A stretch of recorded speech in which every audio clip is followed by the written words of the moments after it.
Guess what? It's that time of the week again where a new episode of The Acolyte has been released. No, God!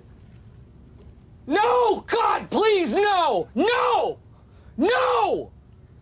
No! Thankfully, in episode 7 of The Acolyte, not much has really happened again that we didn't already know. Episode 7 is another flashback episode, and it's essentially just episode 3 of The Acolyte viewed through a different lens. So we've returned to the lesbian witch Power of Many planet again. The power of many.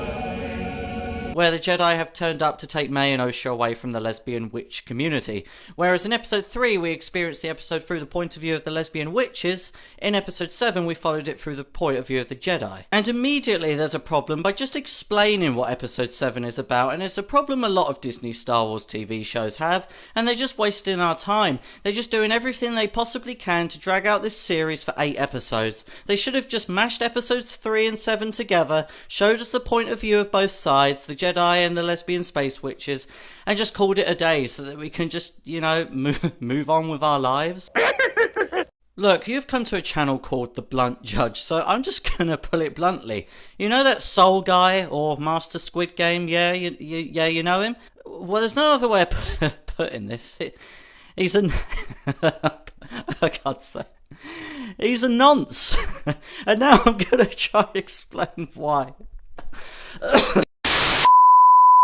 You guys have absolutely no idea how long that took me to record. So Master Squid Game is spying on May and Osha from behind a tree, as you do, and then stalks them back to their house where he observes the lesbian space witches doing some stuff with the Force, and then he goes back and tells Carrie-Anne Moss's character that he fears that May and Osha are in danger, so they should investigate what's going on. Carrie-Anne Moss's character spends most of the episode saying, "Oh, maybe we shouldn't do that," but then proceeding to do it anyway. Then the Jedi go to the lesbian witch's house, take May and Osha back to their ship to test them like we saw in episode 3, then suddenly Master Squid Game says to Carrie-Anne Moss's character that he feels like he has a connection to Osha, and he says that as if it seemingly justifies wanting to kidnap her.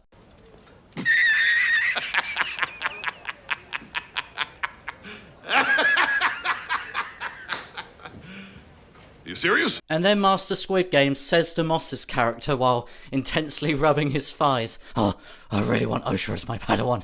Oh, I want to show her my lightsaber." It didn't happen.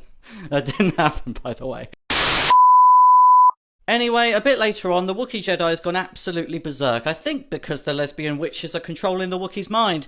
I don't really know, and I don't particularly care. But anyway, Torbin and Master Squid Game try to defuse the situation by igniting their lightsabers and fighting him.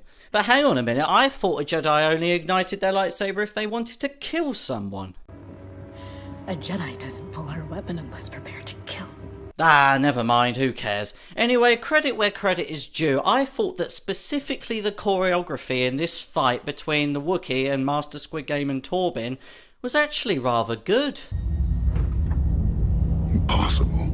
Now, I know everyone watching will be completely shocked to hear that I've just given a compliment, given credit to something in The Acolyte, but don't worry, normal service will be resumed shortly. You see, in one of my previous videos, I explained that you can't have 2 fighters engage one person for a long period of time and make it look convincing. Darth Maul was constantly knocking back Obi-Wan and Qui-Gon, so he was mostly only engaging one at a time. The Wookiee does exactly the same thing in this fight. Wookiees are famous for being very physically strong, and every time the Wookiee clash blades with Torbin and Master Squid Game, they'll just bounce straight back off of the Wookiee Jedi's blade because the Wookiee is far superior in physical strength, and by doing this the Wookiee created space between his opponents, so he was only engaging one at a time. It was actually quite a nice detail. The Wookiee Jedi was also picking up and throwing around the 2 Jedi like rag dolls, using his physical strength. It was quite, dare I say it, amusing.